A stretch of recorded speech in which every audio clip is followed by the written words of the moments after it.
السلام علیکم dear students, کیسے ہیں آپ سب؟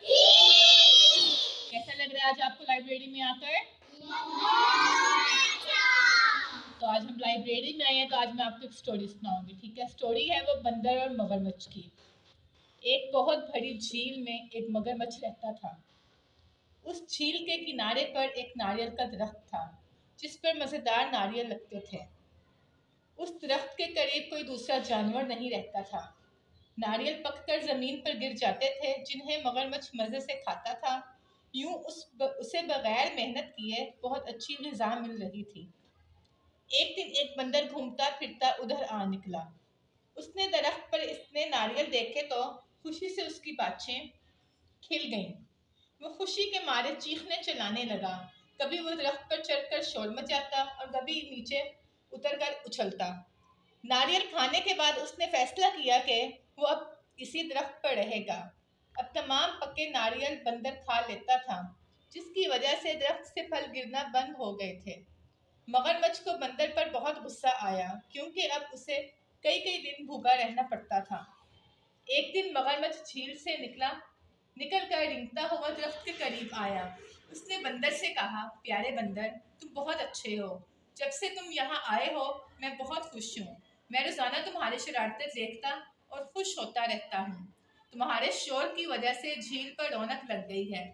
پہلے تو یہاں پر ہر طرف خاموشی تھی اور سچ پوچھو تو خاموشی سے میرا جی گھبراتا تھا۔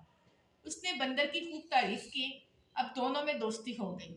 دوستی کے باوجود بندر ہمیشہ درخت پر بیٹھ کر مگرمچھ سے باتیں کرتا تھا اور اس کے قریب کبھی نہ جاتا تھا۔ ایک دن مگرمچھ جھیل سے نکل کر رینگتا ہوا درخت کے قریب آ گیا۔ اس کی آنکھوں سے آنسو نکل رہے تھے۔ وہ بہت گھبرایا ہوا تھا۔ بندر نے پوچھا، اچھے مگرمچھ، کیا بات ہے؟ تمہاری آنکھوں میں آنسو کیوں ہیں؟ مگرمچھ نے کہا، پیارے بندر، میرا باپ سخت بیمار ہے۔ مجھے اس کی دوائی لینے کے لیے دور سمندر کی طرف جانا ہے۔ میں کل صبح سے پہلے واپس نہیں آ سکتا۔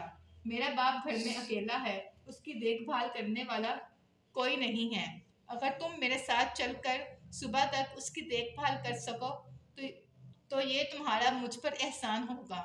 بندر فوراً راضی ہو گیا اور بولا، احسان کی کیا بات ہے، دوست تو دوستوں کے کام آتے ہیں، چلو میں تمہارے ساتھ چلتا ہوں۔ مگرمچھ نے اسے اپنی پیٹھ پر سوار کیا اور جھیل میں گھس گیا۔ جب وہ جھیل کے درمیان میں پہنچا تو مگرمچھ نے بندر سے کہا، پیارے، تم میرے دوست ہو مگر میں مجبور ہوں۔ میں نے سنا ہے بندروں کا دل بہت لذیذ ہوتا ہے۔ میں تمہارا دل کھانا چاہتا ہوں اور تمہارا دل کھانے کے لیے مجھے تمہیں مارنا ہوگا۔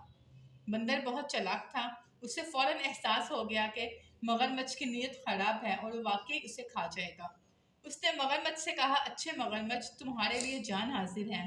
تم نے مجھے پہلے کیوں نہیں بتایا؟ میں اپنا دل درخت پر رکھ کر آیا ہوں۔ میری عادت ہے جب میں کہیں جاتا ہوں تو اپنا دل درخت پر رکھ دیتا ہوں۔ تم واپس چلو، میں تمہیں وہ دل لا کر دے دوں گا۔ تم اسے مزے سے کھانا۔ مگرمچھ بندر کی باتوں میں آ گیا اور واپس جھیل کے اسی کنارے کی طرف چل پڑا۔ جب بندر کنارے پر پہنچا تو بھاگ کر درخت پر چڑھ گیا اور کہا، اے بے وقوف مگرمچھ، اب میں تیرے ہاتھ آنے والا نہیں۔ سچ کہتے ہیں مگرمچھ کے آنسو پہ بھروسہ نہیں کرنا چاہیے۔ مگرمچھ بیچارہ شرمندہ ہو کر واپس جھیل میں چلا گیا اور پھر بندر کو کبھی نظر نہ آیا۔